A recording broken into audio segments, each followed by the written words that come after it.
தொழுகிறோம் எங்கள் பிதாவே, பொழுதெல்லாம் ஆவி உம்மையுடனே. தொழுகிறோம் எங்கள் பிதாவே, பொழுதெல்லாம் ஆவி உம்மையுடனே. பரிசுத்த அலங்காரத்துடனே தரிசிப்பதினான் சரணம் சரணம். தொழுகிறோம் எங்கள் பிதாவே, பொழுதெல்லாம் ஆவி உம்மையுடனே.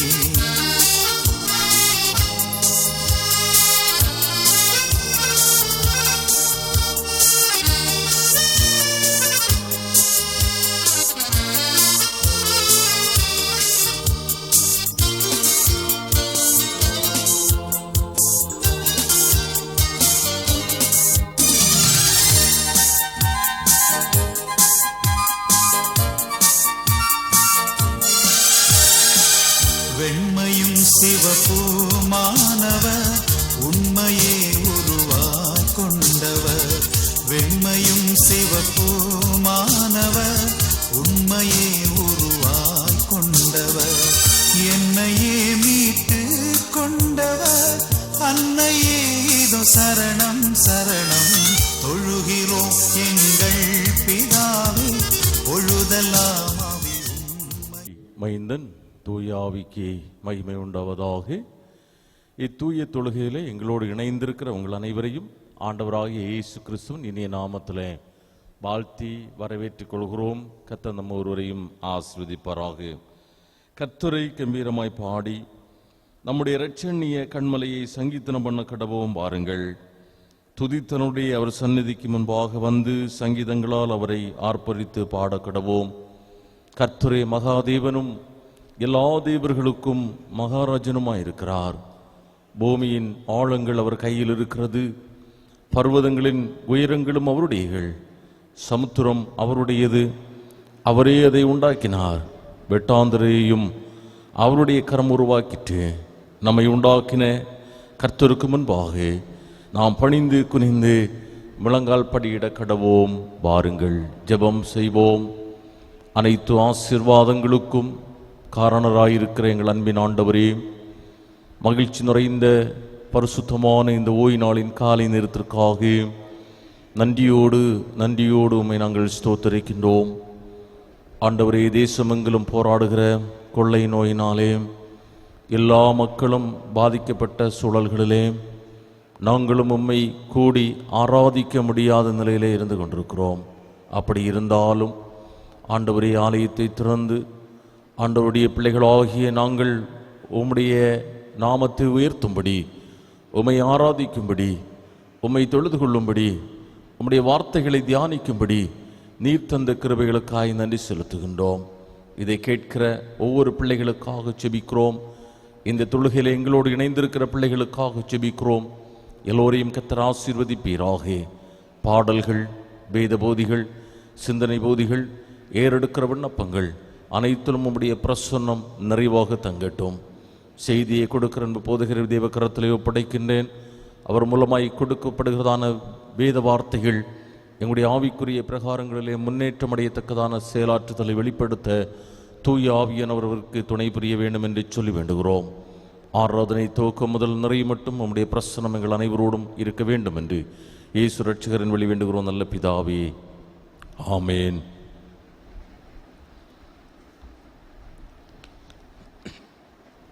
தொழுகைக்கு ஆயத்தமாக ஞானப்பாடல் 451வது பாடலை பாடுவோம். ஞானப்பாடல் 451. பூவின் நல்வாசம் வீசும் சோலையாயினும் நல்ல தண்ணீர் ஓடும் பள்ளத்தாக்கிலேயும் என்ற பாடலை இணைந்து பாடுவோம். பூவின் நல்வாசம் வீசும் சோலையாயினும் நல்ல தண்ணீர் ஓடும் பள்ளத்தாக்கிலேயோ இயேசுநாத பின் சென்றேகி மோட்சம் நாடுவே, விண்ணில் சூடும் கிரீடம் நோக்கி ஓடுவே. பின் செல்வேனே மீட்ப பின் செல்வேனே, எங்கேயும் எப்போதும் பின்னே செல்லுவே. பின் செல்வேனே மீட்ப பின் செல்வேனே, இயேசு காட்டும் பாதை எல்லாம் செல்லுவே. கார்மேகம் மேலே மூடும் பள்ளமெங்கிலும் காற்றுகூரமாக மூதும் ஸ்நானத்திலும் இயேசு பாதை காட்ட சற்றும் அஞ்சவே மாட்டே. இரட்சகர் கை தாங்க தைரியம் கொள்ளுவே. பின் செல்வேனே மீட்ப பின் செல்வேனே, எங்கேயோம் எப்போதும் பின்னே செல்லுவே. பின் செல்வேனே மீட்ப பின் செல்வேனே, இயேசு காட்டும் பாதையெல்லாம் செல்லுவே. நாள் தோறும் இயேசுநாதர் கிட்டி சேருவேன். மேடானாலும் காடானாலும் பின்னே செல்லுவேன். மீட்பர் என்னை மோசமின்றி சுகமை காப்பா. விண்ணில் தாசரோடு சேர்ந்து வாழ்விப்பா. பின் செல்வேனே மீட்ப பின் செல்வேனே, எங்கேயும் எப்போதும் பின்னே செல்லுவேன். பின் செல்வேனே மீட்ப பின் செல்வேனே, இயேசு காட்டும் பாதையெல்லாம் செல்லுவே. படிக்கும்படியாக தெரிந்து கொண்ட சங்கீதம் 148. 148வது சங்கீதத்தை வாசிக்க கேட்போம். அல்லேலூயா.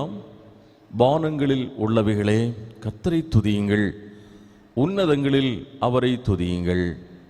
அவருடைய தூதர்களே நீங்கள் யாவரும் அவரை துதியுங்கள். அவருடைய சேனைகளே நீங்கள் யாவரும் அவரை துதியுங்கள். சூரிய சந்திரரே அவரை துதியுங்கள். பிரகாசமுள்ள சகல நட்சத்திரங்களே அவரை துதியுங்கள். வானாதி வானங்களே அவரை துதியுங்கள். ஆகாய மண்டலத்தின் மேலுள்ள தண்ணீர்களே அவரை துதியுங்கள். அவைகள் கர்த்தரின் நாமத்தை துதிக்க கடவது. அவர் கட்டளையிட அவைகள் சிருஷ்டிக்கப்பட்டது. அவர் அவைகளை என்றைக்கும் உள்ள சதா காலங்களிலும் நிலைக்கும்படி செய்தார். மாறாத பிரமாணத்தை அவைகளுக்கு நியமித்தார். பூமியில் உள்ளவைகளே கர்த்தரை துதியுங்கள். மகா மச்சங்களே சகல ஆழங்களே, அக்கினியே கல்மழையே உறைந்த மழையே மூடுபனியே, அவர் சொற்படி செய்யும் பெருங்காற்றே, மலைகளே சகல மேடுகளே கனிமரங்களே சகல கேதுருக்களே, காட்டு மிருகங்களே சகல நாட்டு மிருகங்களே, ஊரும் பிராணிகளே இறகுள்ள பறவைகளே, பூமியின் ராஜாக்களே சகல ஜனங்களே, பிரபுக்களே, பூமியில் உள்ள சகல நியாயாதிபதிகளே, வாலிபரே கன்னிகைகளே, முதிர் வயதுள்ளவர்களே, பிள்ளைகளே, கர்த்தரை துதியுங்கள். அவர்கள் கர்த்தரின் நாமத்தை துதிக்க கடவர்கள். அவருடைய நாம மாத்திரம் உயர்ந்தது. அவருடைய மகிமை பூமிக்கும் வானத்திற்கும் மேலானது. அவர் தம்முடைய பரிசுத்தவான்கள் யாவருக்கும், தம்மை சேர்ந்த ஜனமாகிய இஸ்ரவேல் புத்திரருக்கும் கொண்டாட்டமாகி தம்முடைய ஜனத்திற்கு ஒரு கொம்பை உயர்த்தினார். அல்லேலூயா. அமர்ந்த இடங்களிலே ஆண்டவருடைய சமூகத்தை நாம் நோக்கி பார்த்து நம்முடைய பாவங்கள் அனைத்தையும் அவரிடத்திலே சொல்லிக்கொள்வோம். ஆண்டவராகிய இயேசு கிறிஸ்து இந்த உலகிலே மனுக்குலத்தின் மீட்புக்காக தன் இரத்தத்தையும் சரீரத்தையும் இந்த உலகிலே நமக்காக கொடுத்தார். மனுக்குலத்திற்காக அநேக நன்மைகளை செய்வதற்கு அநேகர் உண்டு. ஆனால் பாவங்களை மன்னிப்பதற்கு அதிகாரம் உடையவர் நம்முடைய கிறிஸ்து மாத்திரமே. நம்முடைய பாவங்களை அறிக்கை செய்தால் மாத்திரமே அவரோடு கூட வாழுகிற அந்த பாக்கியத்தையும் நாம் பெற்றுக்கொள்ள முடியும். ஆகவே இந்த நேரத்திலே நம்முடைய பாவங்களை அவருடைய சமூகத்திலே அறிக்கை செய்து ஒரு புது வாழ்வுக்கு நேராய் நம்மை அர்ப்பணிப்போம். நமக்கு பாவம் இல்லை என்போமானால் நம்மை நாமே வஞ்சிக்கிறவர்களாய் இருப்போம். சத்தியம் நமக்குள் இராது. நம்முடைய பாவங்களை நாம் அறிக்கையிட்டால் பாவங்களை நமக்கு மன்னித்து எல்லா அநியாயத்தையும் நீக்கி நம்மை சுத்திகரிப்பதற்கு அவர் உண்மையும் நீதியும் உள்ளவராய் இருக்கிறார். அந்த ஆண்டவரிடத்திலே நம்மை முழுமையாக ஒப்படைத்து, தகப்பனே, நான் செய்த பாவங்கள் ஏதேனும் உண்டோ என்ற கேள்வியை நம்முடைய மனதிலே எழுப்பி உண்மையாகவே அவரிடத்திலே அறிக்கை செய்து பாவ மன்னிப்பின் நிச்சயத்தை நாம் பெற்றுக்கொள்வோம். நம்முடைய சொல்லினாலும் செயல்களினாலும் சிந்தனைகளினாலும் அநேக பாவங்களை நாம் செய்திருப்போம். பாவம் நிறைந்த உலகிலே வாழ்ந்து கொண்டிருக்கிறோம். நம்மை பாவம் செய்ய தூண்டுகிற அநேக காரியங்கள் நமக்கு வந்திருக்கலாம். அநேக நேரத்திலே பாவம் நாம் செய்திருப்போம். ஆண்டவர் நம்முடைய மனதிலே நினைவுபடுத்துகிற எல்லாவற்றையும் அவரிடத்திலே சொல்லி நிச்சயத்தை பெற்றுக்கொள்வோம். இந்த உலகிலே எத்தனையோ தருணங்களை தேவன் நமக்கு தந்திருக்கிறார். அனுதினமும் ரட்சிக்கப்பட்ட அனுபவத்தோடு இந்த உலகிலே வாழ்கிறோமா? மீட்பின் அனுபவத்தோடு வாழ்கிறோமா? இனி காலம் செல்லாது இந்த கிருபை நாட்களில் நாம் உணர்ந்த வண்ணமாய் இயேசுவின் பாதத்திலே நம்முடைய பாவங்கள் அனைத்தையும் ஒப்படைத்து வேண்டுதல் செய்வோம். பாவங்களை அறிக்கை செய்கிற வண்ணமாக வாசலண்டை நின்று ஆசையாய் தட்டும் நீசர் இயேசுவுக்குன் உள்ளம் திறவாயோ என்ற பாடலின் ஒரு கவியை பாடுவோம். வாசலண்டை நின்று ஆசையாய் தட்டும் நீசர் இயேசுவுக்குன் உள்ளம் திறவாயோ. வாசலண்டை நின்று ஆசையாய் தட்டும் நீசர் இயேசுவுக்குன் உள்ளம் திறவாயோ. பாவியை ஒருபோதும் தள்ளாத நீசர் வாவென்று உன்னை அழைக்கிறாரே.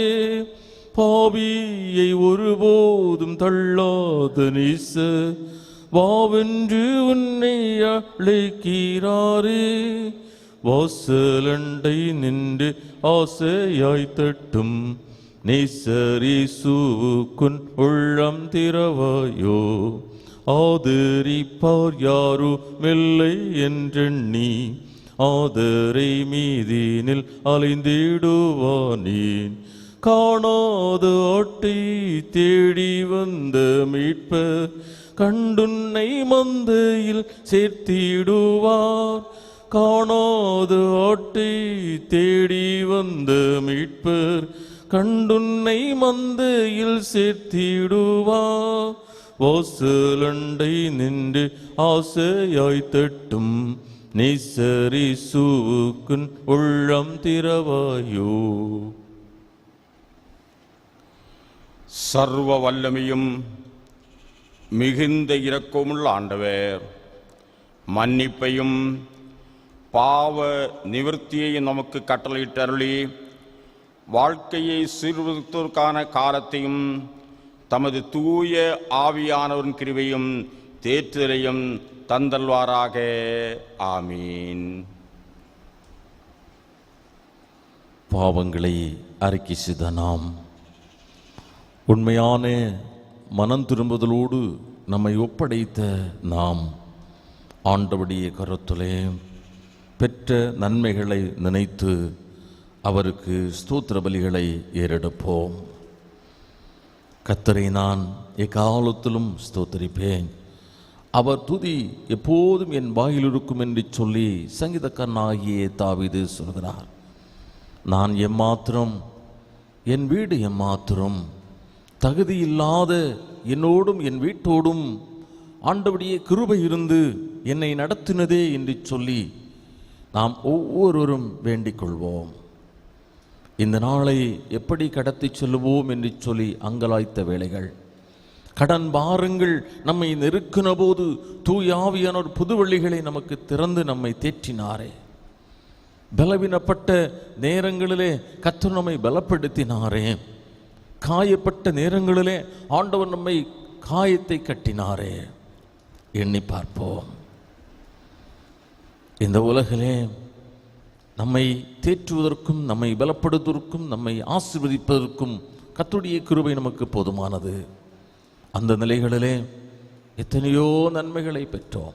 தேசமெங்கிலும் பயங்கரமான கொள்ளை வியாதிகள் இருந்த சூழல்களிலும் ஆண்டவருடைய பாதுகாவல் அனுதினமும் ஒவ்வொரு நிமிடமும் நேரமும் நம்மோடு கூட இருக்கிறபடியினால் அவரை ஸ்தோத்தரிப்போம். தனிப்பட்ட வாழ்வுகளிலே, குடும்ப வாழ்வுகளிலே, தேசத்தின் வாழ்வுகளிலே, திருச்சபை வாழ்வுகளிலே ஆவியானவர் நம்மை அற்புதமாய் அதிசயமாய் நடத்தினாரே, நன்றி செலுத்துவோம். என்னுடைய வாழ்விலே ஒரு நன்மை உண்டாகாதா என்று சொல்லி பல நேரங்களிலே பலவிதமான கேள்விகள் நமக்குள்ளே எழும்பினது உண்டு. ஆனால் தேவன் நம்மை குறித்த நோக்கங்களும் திட்டங்களும் நிறைவேறத்தக்கதான நாட்கள் வந்தபோது எல்லாவற்றையும் சீரும் சிறப்புமாக நமக்கு நடத்தி கொடுத்தாரே, அவைகளை நினைத்து நன்றியோடு அவரை ஸ்தோத்தரிப்போம். ஆண்டவரை துதிக்க துதிக்க தேவ பிரசன்னம் நம்மத்திலே வெளிப்பட்டு நாம் வேண்டிக் கொள்ளுகிற அனைத்தையும் பெற்றுக்கொள்ள முடியும். அந்த நிலைகளிலே ஆண்டவருக்கு துதிபலிகளை செலுத்துகிறவனமாய் என் இயேசு ராஜாவுக்கே என்னோடும் ஸ்தோத்திரம் என்ற பாடலை இணைந்து பாடுவோம். என் இயேசு ராஜாவுக்கே என்னாலும் ஸ்தோத்திரம், என்னோடு வாழ்பவர்க்கே என்னாலும் ஸ்தோத்திரம். என் இயேசு ராஜாவுக்கே என்னாலும் ஸ்தோத்திரம், என்னோடு வாழ்பவர்க்கே என்னாலும் ஸ்தோத்திரம்.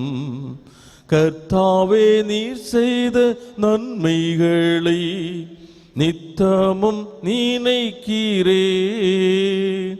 கர்த்தாவே நீர் செய்த நன்மைகளை நித்தமும் நினைக்கிறேன்.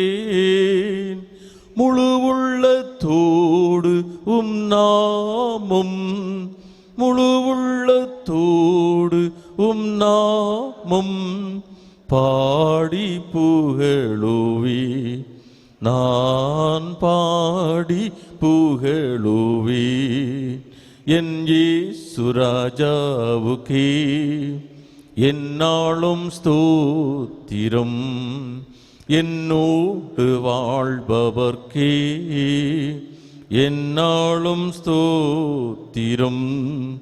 பாவங்கள் அனைத்தும் மன்னித்தீரே, நோய்களை சுகமாக்கினீ. பாவங்கள் அனைத்தும் மன்னித்தீரே, நோய்களை சுகமாக்கினீ. எனது ஜீவனை அழிவில் நின்று, எனது ஜீவனை அழிவில் நின்று காத்து ரட்சித்தீரே. காத்து ரட்சித்தீரே என் இயேசு ராஜாவுக்கே என்னாலும் ஸ்தோத்திரம், என்னோடு வாழ்பவர்க்கே என்னாலும் ஸ்தோத்திரம். ஆண்டவர் கற்றுத்தந்த ஜெபத்தை இணைந்து ஏறெடுப்போம். பரமண்டலங்களில் இருக்கிற எங்கள் பிதாவே, உம்முடைய நாமம் பரிசுத்தப்படுவதாக, உம்முடைய ராஜ்யம் வருவதாக, உம்முடைய சித்தம் பரலோகிலே செய்யப்படுகிறது போல பூமியிலேயும் செய்யப்படுவதாக. எங்களுக்கு வேண்டிய ஆகாரத்தை எங்களுக்கு தாரும். எங்கள் கடனாளிகளுக்கு நாங்கள் மன்னிக்கிறது போல எங்கள் கடன்களை எங்களுக்கு மன்னியும். எங்களை சோதனைக்குள் பிரவேசிக்க பண்ணாமல் தீமென்று எங்களை ரட்சித்துக் கொள்ளும். ராஜ்யம் வல்லமை மகிமையும் என்றென்றைக்கும் உடையவைகளே. ஆமேன். வாசிக்கும்படியாக தெரிந்து கொண்ட வேத பகுதி ஏசாயாவின் புத்தகம் 6ஆம் அதிகாரம் 1 முதல் 8 வரையுள்ள வசனங்கள். ஏசாயா 6ஆம் அதிகாரம் 1 முதல் 8 வரையுள்ள இறைவார்த்தைகளை வாசிக்க கேட்போம்.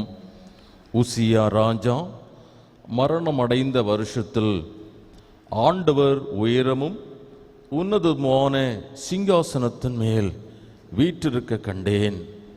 அவருடைய வஸ்திர தொங்கலால் தேவாலயம் நிறைந்திருந்தது. சேராபீன்கள் அவருக்கு மேலாக நின்றார்கள். அவர்களில் ஒவ்வொருவனுக்கும் அவ்வாறு செட்டைகள் இருந்தன. அவனவன் 2 செட்டைகளால் தன் முகத்தை மூடி, 2 செட்டைகளால் தன் கால்களை மூடி, 2 செட்டைகளால் பறந்து ஒருவரை ஒருவர் நோக்கி, சேனைகளின் கர்த்தர் பரிசுத்தர், பரிசுத்தர், பரிசுத்தர், பூமி அனைத்தும் அவருடைய மகிமையால் நிறைந்திருக்கிறது என்று கூப்பிட்டு சொன்னார்கள். கூப்பிடுகிறவர்களின் சத்தத்தால் வாசல்களின் நிலைகள் அசைந்து ஆலயம் புகையினால் நிறைந்தது. அப்பொழுது நான், ஐயோ அதமானேன், நான் அசுத்த உதடுகளுள்ள மனுஷன், அசுத்த உதடுகளுள்ள ஜனங்களின் நடுவில் வாசமாயிருக்கிறவன். சேனைகளின் கர்த்தராகிய ராஜாவை என் கண்கள் கண்டதே என்றேன். அப்பொழுது சேராபீன்களில் ஒருவன் பலிபீடத்திலிருந்து தன் கையிலே பிடித்த குறட்டால் ஒரு நெருப்பு தழலை எடுத்து என்னிடத்தில் பறந்து வந்து அதனால் என் வாயை தொட்டு, இதோ இது உன் உதடுகளை தொட்டதினால் உன் அக்கிரமம் நீங்கி உன் பாவம் நிவிர்த்தியானது என்றான். பின்பு நான் யாரை அனுப்புவேன், யார் நமது காரியமாய் போவான் என்று உரைக்கிற ஆண்டவருடைய சத்தத்தை கேட்டேன்.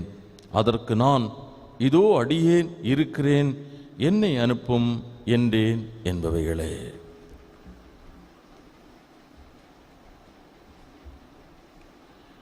இப்போ நாம் யாருமாக சேர்ந்து இருக்கிற இடத்திலே ஆண்டவரை நோக்கி ஜெபிப்போமாக. கண்களை மூடுவோம். ஆண்டவர் நம்முடைய பக்கத்திலே இருக்கிறார் என்று சொல்லப்படுகின்ற ஒரு உணர்வு வருகிறது. மரித்தேன், சதா காலமும் உயிரோடு இருக்கிறேன் என்று சொன்னேன். அந்த ஈவனுள்ள தேவனாகிய ஆண்டவருடைய திருமுகத்தை நாம் நோக்கி பார்ப்போமாக. தட்டி தட்டி நிற்கிறேன், ஒருவன் என் சத்தத்தை கேட்டு கதவை திறந்தால் நான் அவர் உள்ளத்திலே பிரவேசிப்பேன் என்று சொல்லி ஆண்டவர் நம்மோடு பேசுகின்றார். நேற்றைய தினத்தில் நல்ல நித்திரையை தந்தார். இன்றைக்கு காலையிலே எழும்பும்படியாக ஆண்டவனுக்கு கிருபை செய்தார்.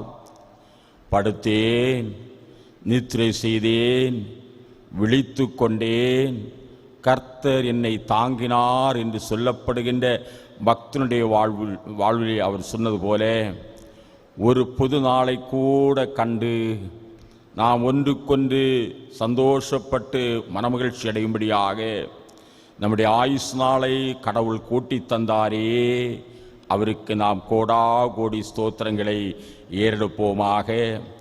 இப்போது நம்முடைய ஆண்டவரை நோக்கி பார்ப்போம். அவரை நோக்கி பார்த்தவர்கள் ஒருவரும் வெட்கப்பட்டு போனதில்லை, எல்லோரும் பிரகாசமடைந்தார்கள் என்று சொல்லி ஆண்டவருடைய வேதம் நம்மோடு பேசுகிறது. ஆண்டவரோடு நாம் பேசுவோமா? நம்மை ஆண்டவருடைய கரத்திலே ஒப்பு கொடுப்போம்.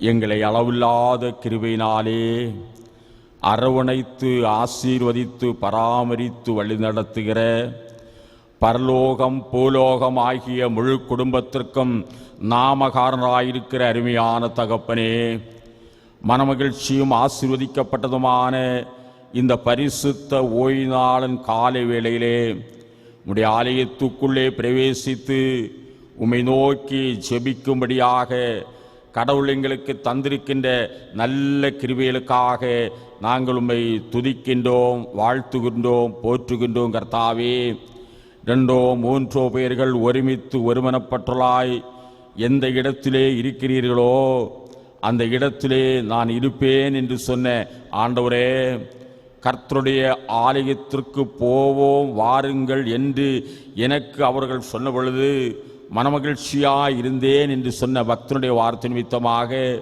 உம்முடைய தெய்வீக சத்தத்தை நாங்கள் கேட்கவும் உம்முடைய திருவசனத்தை நாங்கள் தியானிக்கும்படியாக கடவுள் தந்த நல்ல பாக்கியத்திற்காக உமக்கு ஸ்தோத்திரம். கர்த்தாவே, எங்களை உம்முடைய கரத்திலே தருகிறோம். பிதாவே, எங்களுடைய திருச்சபைக்காக நாங்கள் ஜெபிக்கிறோம். திருநாமத்தை மையப்படுத்தும்படியாக எடுத்துக்கொள்கிற எல்லாவிதமான முயற்சிகளிலும் ஆண்டவருடைய கிருபை கூட இருக்கும்படியாக நாங்கள் செபிக்கிறோம் ஐயா. திருச்சபையை நடத்தி செல்லுகின்ற சபைக்குழுக்காக நாங்கள் செபிக்கிறோம் கர்த்தாவே. உம்முடைய பிள்ளைகளை ஆசீர்வதித்து பலப்படுத்தி காத்துக்கொள்ளும். திருச்சபையினுடைய ஆலய திருப்பணியாளர்கள் ஒவ்வொருவரையும் உடைய கரத்தில் தருகிறோம். தங்களுடைய கடமைகளை செம்மையாக செய்யும்படியாக ஆண்டவர் கொடுத்திருக்கின்ற நல்ல கிருபைகளுக்காக உமக்கு ஸ்தோத்திரம் கர்த்தாவே. திருச்சபையின் ஆத்துமாக்களுக்காக ஒவ்வொரு குடும்பங்களுக்காக நாங்கள் ஜெபிக்கிறோம் கர்த்தாவே. ஒவ்வொரு குடும்பத்தையும் ஆண்டவர் பலப்படுத்தி காத்துக்கொள்ளும்படியாக ஜெபிக்கிறோம் சுவாமி. அவர்களை சுகமாக வாழும்படியான ஒரு கிருபையை கொடுத்ததற்காக உமக்கு ஸ்தோத்திரம் கர்த்தாவே. பிரத்யேகமாக இந்த திருச்சபையை சுற்றியிருக்கின்ற குடும்பங்களை உடைய கருத்தில் தருகிறோம். ஆலயத்தில் வருகிறவா இருந்தாலும் ஆலயத்தில் வராதவர் இருந்தாலும் எல்லோரும் உம்முடைய பிள்ளைகள் கர்த்தாவே. உம்மிடத்திலே பட்சபாதம் இல்லை. அவர்களை சுகபத்திரமாக தாங்கிக் கொள்ளும்படியாக நாங்கள் மன்றாடுகிறோம் கர்த்தாவே. வயோதிப பெற்றோர்களுக்காக நாங்கள் செபிக்கிறோம். முதுமையின் பலவீனங்கள் உம்முடைய பிள்ளைகளை ஆட்கொள்ளாதபடிக்கு ஆண்டவரே, உன் பலவீனத்திலே என் பலன் பூர்ணமாய் விளங்கும் என்று சொன்ன ஆண்டவருடைய கிருபை வயோதிப பருவத்தில் உம்முடைய பிள்ளைகளை தாங்கிக் கொள்ளும்படியாக நாங்கள் பிரார்த்திக்கின்றோம் கர்த்தாவே. வாலிப தம்பிக்காக வாலிப தங்கச்சிக்காக நாங்கள் செபிக்கிறோம் கர்த்தாவே. ஆண்டவரே, உம்முடைய பிள்ளைகள் உம்மை விட்டு தூரமாய் போகாதபடிக்கு வாலிப பருவத்திலே உன் சிருஷ்டிகரை நினை என்று சொன்ன அந்த வேத வசனத்தின்படியாக உம்முடைய பிள்ளைகள் தங்களை காத்து கொள்ளும்படியான ஒரு கிருபையை கடவுள் தரும்படியாக நாங்கள் செபிக்கிறோம் ஐயா. படிக்கின்ற உடைய பிள்ளைகளுக்காக நாங்கள் செபிக்கிறோம் கர்த்தாவே. படிக்க வேண்டிய ஞானம், அறிவு, புத்தி எல்லாவற்றையும் தந்து தகுதிக்கேற்றபடியான வேலைவாய்ப்புகளை தந்து உடைய பிள்ளைகளை தாங்கிக் கொள்ளும்படியாக ஜெபிக்கிறோம் கர்த்தாவே. இப்போது கல்லூரிகள், தொழிற்சாலைகள், பள்ளிக்கூடங்கள் அடைபட்டிருக்கின்ற காலத்திலே அதை திறக்கும்படியான ஒரு காலத்தை ஆண்டவர் தந்து உடைய பிள்ளைகள் வாழ்க்கையிலே முன்னேறி செல்லும்படியான ஒரு கிருபையை தாரும் ஐயா. அதற்கு தடையாயிருக்கின்ற அந்த கொரோனா என்று சொல்லப்படுகின்ற வியாதியை ஆண்டவரே எங்கள் தேசத்திலிருந்து அனுப்பும்படியாக செபிக்கிறோம் கர்த்தாவே. என் நாமம் தரிக்கப்பட்ட என் பிள்ளைகள் தங்களை தாழ்த்தி தங்கள் பொல்லாத வழிகளை விட்டு அவர்கள் திரும்புவார்கள் என்று சொன்னால் அவருடைய கிரியைகளை கண்டு நான் அவருடைய தேசத்திற்கு சேமத்தை கொடுப்பேன் என்று சொன்ன ஆண்டவர் இப்போது பாடசாலைகளை திறக்கும்படியான ஒரு வாய்ப்பை ஆண்டவர் தரும்படியாக நாங்கள் செபிக்கிறோம். ஆலயத்திலே வந்து தொழுகையிலே பங்கொண்டு நாங்கள் சேர்ந்து உம்முடைய நாமத்தை மையப்படுத்த ஆண்டவர் அனுகிரகம் பண்ணும்படியாக பிரார்த்திக்கின்றோம் கர்த்தாவே. ஆண்டவரே, பலவிதமான பலவீனத்தோடு இருக்கிற பிள்ளைகளுக்காக நாங்கள் செபிக்கிறோம் கர்த்தாவே. பெரும்பாடு ஸ்திரீ தன்னுடைய பலவீனத்தின் நிமித்தமாக வெளியே சொல்ல முடியாத வெட்கத்தோடு பலவிதமான மருந்துகளை சாப்பிட்டோம். அதன் மத்தியில் சுகம் கிடைக்காத வேளையில் உம்முடைய பாதத்திலே வந்து உம்முடைய வஸ்திரத்தின் ஓரத்தை தொட்டாலே தொட்ட வேளையில் அவருடைய உதிரத்தின் ஊரல் நின்று போயிற்று என்று சொல்லி நாங்கள் படிக்கின்றோம் கர்த்தாவே. இந்த வேளையில் அவ்விதமாக உம்முடைய பிள்ளைகள் ஏதாவது பலவீனத்தோடு இருக்கிறார்கள் என்று சொன்னால் வீடுகளாயிருந்தாலும் யாத்திரை ஸ்தலங்களாயிருந்தாலும் உம்முடைய வல்லமையானது இப்போது கடந்து செல்லும்படியாய் செபிக்கிறோம். நீர் அப்படி செய்கின்ற ஆண்டவராய் இருக்கிறதற்காக உமக்கு நன்றி செலுத்துகிறோம் ஐயா. மனிதன் முகத்தை பார்க்கிறான், தேவன் இருதயத்தை பார்க்க உள்ளம் திரியங்களை ஆராய்ந்து அறிகிற கர்த்தருடைய கிருபை ஹல்லேலூயா உம்முடைய பிள்ளைகளோடு கூட தங்கும்படியாய் ஜெபிக்கிறோம் சுவாமி. பிரஷர் வியாதினாலே, கொலஸ்ட்ரால் வியாதினாலே, ஆண்டவரே இன்னும் காய்ச்சல் வியாதினாலே, தைராய்டு வியாதினாலே, கேன்சர் வியாதினாலே, இழுப்பு வியாதினாலே, வெளியே சொல்ல முடியாத அந்தரங்க வியாதிகளினாலே, ஆண்டவரே அசுத்த ஆவிகளின் கட்டுகளினாலே, மனப்பிரயாசங்களினாலே மருத்துவமனையிலும் வைத்தியசாலை இருக்கிறோம் பிள்ளைகளை இப்போது உம்முடைய வல்லமை கடந்து செல்லும்படியாக ஜெபிக்கிறோம். உலக பிரகாரமான மருந்துகளை நாங்கள் சாப்பிட்டாலும் அந்த மருந்தின் மத்தியிலும் வல்லமை தருகிற அதிகாரம் உமக்கு உண்டு கர்த்தாவே. நீர் சொல்ல ஆகும், நீர் கட்டளையிட நிற்கும் என்று சொல்லி நாங்கள் அறிகிறோம் கர்த்தாவே. உழைக்கின்ற காசுகள் பொத்தலான வையாகிய மருத்துவத்திலே போடும் பொழுது அது குடும்பம் முன்னேற முடியாதபடிக்கு தவித்துக் கொண்டிருக்கிறோம் கர்த்தாவே. அவ்விதமாக நீர் செய்யாதபடிக்கு உடைய தெய்வீக பிரசன்னத்தால் உடைய பிள்ளைகளை தாங்கும்படியாக பலப்படுத்தும்படியாக ஜெபிக்கிறோம். எனக்கு சுத்தம் உண்டு, சுத்தமாகு என்று ஒரு வார்த்தை சொல்லும்படியாக நாங்கள் ஜெபிக்கிறோம் கர்த்தாவே. இப்போது மருத்துவமனையிலும் வீடுகளிலும் வைத்தியசாலையில் தவிக்கிறோம் உடைய பிள்ளைகளோடு உடைய கிருபை தங்கும்படியாக ஜெபிக்கிறோம். மருத்துவர்கள் பரிசோதிக்கும் பொழுது நோய்க்கேற்ற மருந்தை கொடுக்க மருத்துவருடைய கண்களை ஆண்டவர் திறக்கும்படியாக ஜெபிக்கிறோம் கர்த்தாவே. ஆண்டவரே, எங்கள் குடும்பங்களுக்காக நாங்கள் ஜெபிக்கிறோம். குடும்பங்களை ஆசீர்வதிக்கும்படியாக ஜெபிக்கிறோம். ஆண்டவரே, குடும்பத்தில் உள்ள கடன் பாரங்களை தீர்க்கும்படியாக உடைய பிள்ளைகள் தூரதேசம் சென்றிருக்கின்றார்கள். கொரோனா என்று சொல்லப்படுகின்ற அந்த வியாதி நிமித்தமாக தங்களுடைய சொந்த தேசம் கடந்து வர முடியாமல் தவித்துக் கொண்டிருக்கின்றார்கள் கர்த்தாவே. அவர்களோடு உடைய கிருபை தங்கும்படியாக நாங்கள் ஜெபிக்கிறோம். யாத்திரையில் இருக்கிற உடைய பிள்ளைகளை சுகபத்திரமாக நீர் காத்துக்கொள்ளும்படியாக நாங்கள் மன்றாடுகிறோம் கர்த்தாவே. பிரத்யேகமாக ஆண்டவரே, தங்குவதற்கு வீடின்றி, உண்பதற்கு உணவின்றி, உடுப்பதற்கு உடையின்றி, இருப்பதற்கு இடமின்றி வறுமைக்குள்ளும் வறுமை கோட்டின் கீழும் வாழ்கின்ற பாமர மக்களுக்காக நாங்கள் செபிக்கிறோம் கர்த்தாவே. ஆண்டவரே, அவர்களோடு உடைய கிருபை தங்கும்படியாக நாங்கள் மன்றாடுகிறோம் சுவாமி.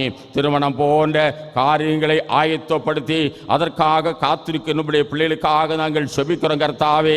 ஏற்ற வேளையில் அந்த திருமணங்கள் நடக்கத்தக்கதாக ஒன்றுக்கொன்று ஆண்டவரே உடைய பிள்ளைகளுக்கு தகுதிக்கேற்ற அவர்கள் கிடைக்கும்படியாக ஏற்ற துணைகள் கிடைக்கத்தக்கதாக கடவுள் அனுகிரகம் பண்ணும்படியாக நாங்கள் செபிக்கிறோம் கர்த்தாவே. திருமணமாகியும் உதிரவாக்கியம் இல்லாத மக்களுக்காக நாங்கள் செபிக்கிறோம் கர்த்தாவே. அன்னாளுடைய ஜெபத்தை கேட்ட ஆண்டவர் உடைய பிள்ளைகளுடைய விண்ணப்பங்களை கேட்டு உடைய பிள்ளைகளுக்கு ஏற்ற வேளையில் உத்திரவாக்கியங்களை கர்த்தர் கொடுக்கும்படியாக நாங்கள் பிரார்த்திக்கிறோம் கர்த்தாவே. புதியதாக பிறந்த பிள்ளைகளுக்காக நாங்கள் செபிக்கிறோம் கர்த்தாவே.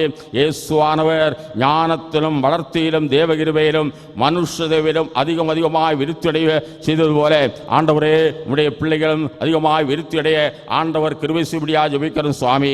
எங்கள் திருச்சபையிலே ஆண்டவரே கல்வி இருக்கிற உடைய பிள்ளைகளுக்காக ஜெபிக்கும் பொழுது ஆண்டவரே, போதகர்கள், மிஷனரிமார்கள், ஊழியக்காரர்கள், ஊழியக்காரிகள், தேசத்தை ஆளுகின்ற வல்லுநர்கள், உயர்ந்த அரசியல்வாதிகள் எல்லாம் எழும்பத்தக்கதான ஒரு கிருபையை ஆண்டவர் தரும்படியாக நாங்கள் பிரார்த்திக்கிறோம் கர்த்தாவே. எங்கள் தேசத்தை ஆட்சி செய்கின்ற ஆட்சியாளர்களுக்காக நாங்கள் செபிக்கிறோம் கர்த்தாவே. உடைய பிள்ளைகள் பட்சபாதம் இல்லாத ஒரு ஆட்சி செய்ய, நேர்மையான ஒரு ஆட்சி செய்ய ஆண்டவர் அனுகிரகம் பண்ணும்படியாக ஜெபிக்கிறோம் சுவாமி. தேசத்திற்காக ஜெபிக்கும் பொழுது தேசத்திற்கேற்ற மழையை ஆண்டவர் தந்தற்காக தருகிறதற்காக உமக்கு ஸ்தோத்திரம் கர்த்தாவே. உடைய தெய்வீக பிரசன்னம் எங்கள் தேசத்தை ஆசீர்வதிக்கும்படியாக நாங்கள் ஜெபிக்கிறோம் கர்த்தாவே.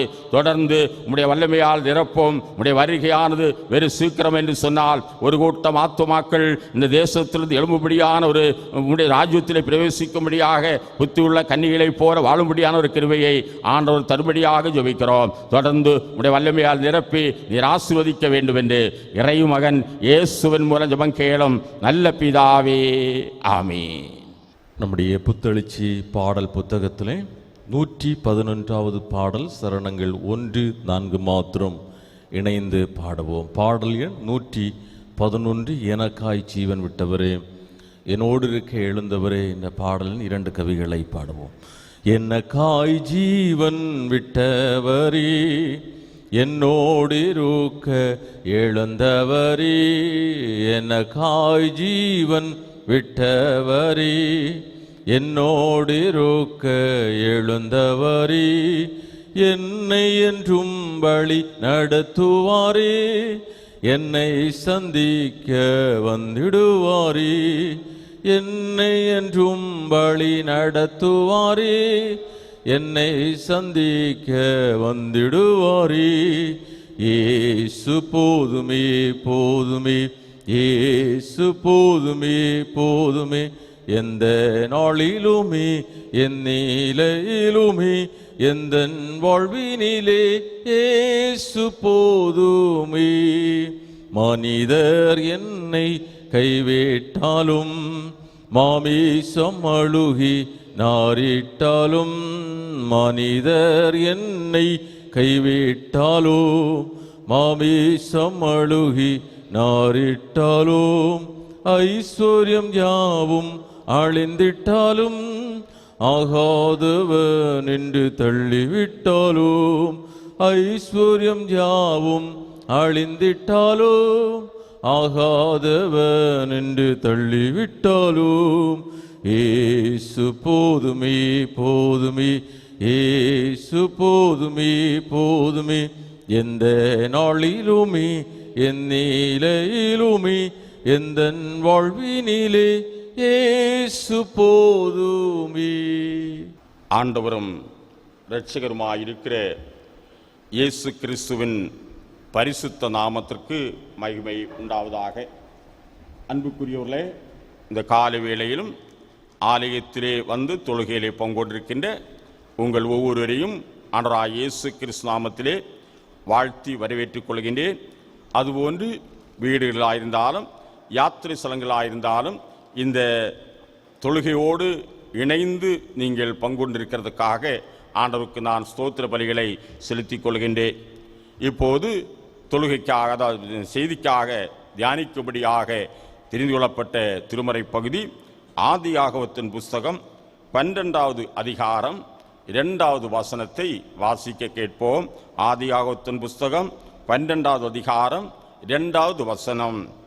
நான் உன்னை பெரிய ஜாதியாக்கி உன்னை ஆசீர்வதித்து உன் பேரை பெருமைப்படுத்துவேன், நீ ஆசீர்வாதமாயிருப்பாய் என்பதே.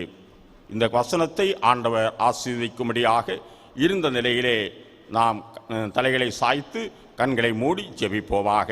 எங்கள் மீட்பெரும் கண்மலையுமாகிய அன்பு தகப்பனே, ஆசீர்வதிக்கப்பட்டதான இந்த நாளின் பரிசுத்த ஓய்வு நாளின் காலை வேளைக்காக உம்முடைய பாதத்திலே வந்து உம்மை நோக்கி ஜெபிக்கிறோம் கர்த்தாவே.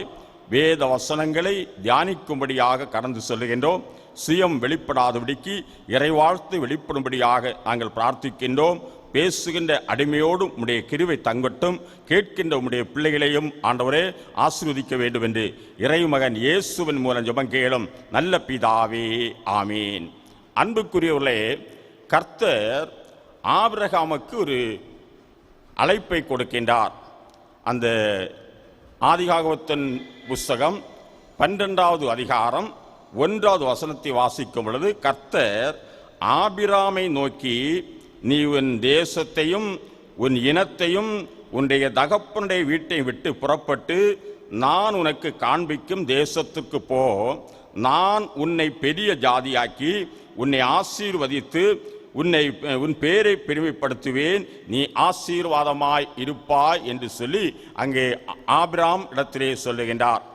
இப்போது நம்முடைய வாழ்க்கையிலும் ஆண்டவர் நம்மை ஆசீர்வதிக்க சித்தமாக இருக்கின்றார். ஆசீர்வதிப்பதே தேவனுடைய சித்தம் என்று சொல்லிக்கொண்டு நாம் அறிந்து கொள்ள வேண்டும்.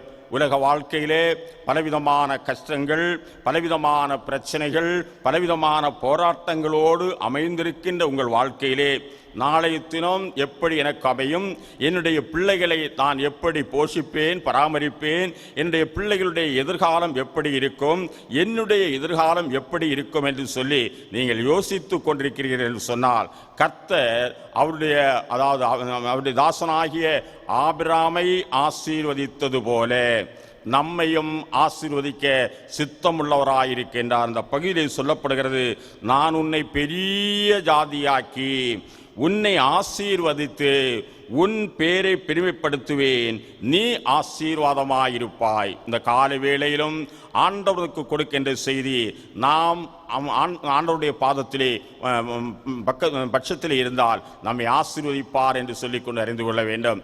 எனவே இந்த ஆபிரகாமுடைய வாழ்க்கையிலே ஆண்டவர் அவனை ஆசீர்வதிக்கும்படியாக அவனிடத்திலே காணப்பட்ட நல்ல குணாதிசயங்களை நாம் சற்று சிந்திக்க வேண்டும். பிரியமானவர்களே, அந்த ஆபிரகாமிடத்திலே அவனிடத்திலே காணப்பட்ட குணாதிசயங்கள் நம்மிடத்திலும் இருக்கும் என்று சொன்னால் கர்த்தர் நம்மை நிச்சயமாக ஆசீர்வதிப்பார். நான் உன்னை பெரிய ஜாதியாக்குவேன் என்று சொல்லுகின்றார். 128ஆம் சங்கீதத்திலே வாசிக்கும் பொழுது, கர்த்தருக்கு பயந்து அவர் வழியில் நடக்கிறவன் எவனோ அவன் பாக்கியவனாயிருப்பான். உன் கைகளின் பிரயாசத்தை நீ சாப்பிடுவாய், உனக்கு பாக்கியவும் நன்மை உண்டாயிருக்கும். உன் மனைவி உன் வீட்டோரங்கள் கனிதரும் திராட்சை கொடி போல் இருப்பாள், உன் பிள்ளைகள் உன் பந்தியை சுற்றிலும் ஒலிவமர கன்றுகளைப் போல் இருப்பார்கள் என்று சொல்லிக்கொண்டு அந்த 128வது சங்கீதம் நமக்கு தெளிவாக சொல்லுகின்றது. இனியும் கர்த்தர் யாக்கோபிடத்திலே சொல்லுகின்றார், நீ எங்கு சென்றாலும் நான் உன்னோடு கூட இருப்பேன், உன்னை நான் திரும்ப இந்த தேசத்திற்கு வரப்பண்ணுவேன், நான் உனக்கு சொன்னதை செய்யும் அளவும் உன்னை நான் கைவிடுவதில்லை என்று சொல்லி ஆண்டவர் சொல்லுகின்றார். இதே வார்த்தை இந்த காலை வேளையிலே இந்த நம்முடைய ஆலயத்தில் இருக்கிறவரா இருந்தாலும் சரி, ஆலயத்திற்கு வெளியே இருக்கிறவரா இருந்தாலும் சரி, வீடுகள் இருக்கிறவரா இருந்தாலும் சரி, ஆண்டவருடைய வார்த்தைக்கு நாம் செவி சாய்க்கும் பொழுது கர்த்தர் நம்மை நிச்சயமாக ஆசீர்வதிப்பார் என்று சொல்லி பார்க்கிறோம். எனவே இந்த ஆண்டவர் ஆபிரகாமுக்கு கொடுத்த அந்த வாக்குத்தத்தத்தின்படி அவனுடைய குணாசியங்களை நான் சிந்திக்க கடமைப்பட்டதாக இருக்கணும். முதலாவதாக அந்த ஆதியாகமத்தின் புஸ்தகம் 12வது அதிகாரம் 4வது வசனம் விதமாக சொல்லுகிறது, கர்த்தர் ஆபிரகாமுக்கு சொன்னபடியே அவன் புறப்பட்டு போனான், லோத்தும் அவனோடு கூட போனான். ஆபிரகாம் ஆரானை விட்டு புறப்பட்ட போது 75 வயதுள்ளவனாய் இருந்தான் என்று சொல்லி அந்த பகுதி சொல்லப்படுகிறது. கர்த்தர் ஆபிரகாமுக்கு சொன்னபடியே அவன் என்ன செய்தான்? புறப்பட்டு போனான் என்று சொல்லி அந்த பகுதி சொல்லப்படுகிறது. அப்படியானால் கர்த்தருடைய வார்த்தைக்கு ஆபிரகாம் கீழ்ப்படிந்தான் என்று சொல்லி கொண்டு பார்க்கிறோம். நம்முடைய வாழ்க்கையிலும் ஆண்டவருக்கு நாம் கீழ்ப்படியும் பொழுது ஆண்டவர் ஆபிரகாமை ஆசீர்வதித்தது போல நம்மையும் ஆண்டவர் ஆசீர்வதிப்பார் என்று சொல்லி நாம் அறிந்து கொள்வோம். எனவே வார்த்தைக்கு கீழ்ப்படிய வேண்டும் என்று சொல்லிக்கொண்டு அருமையாக சொல்லப்படுகிறது. அந்த 12வது அதிகாரத்திலே 1வது வசனம், ஆதியாகமம் 12வது அதிகாரத்திலே 1வது வசனம், கர்த்தர் ஆபிரகாமை நோக்கி நீ உன் தேசத்தையும் உன் இனத்தையும் விட்டு உன் தகப்பனை விட்டு புறப்பட்டு நான் உனக்கு காண்பித்த தேசத்திற்கு போ என்று சொல்லுகிறான். அவன் தன்னுடைய தகப்பனுடைய வீட்டை விட்டான், தன்னுடைய தாயின் வீடை விட்டான், தன்னுடைய சொந்தக்காரர்களை விட்டான், தன்னுடைய இனங்களை விட்டான். அவன் கீழ்ப்படிந்தவனாக அந்த ஆண்டவருக்கு பின் சென்றான் என்று சொல்லிக்கொண்டு அருமையாக சொல்லப்படுகிறது. ஆதியாகமத்தின் புஸ்தகத்திலே அதாவது 3வது அதிகாரம் 24வது வசனத்தை வாசிக்கும் பொழுது, ஆதியாகமத்தின் புஸ்தகத்தில் 3வது அதிகாரம் 24வது வசனத்தை வாசிக்கும் பொழுது அங்கே விதமாக சொல்லப்படுகிறது,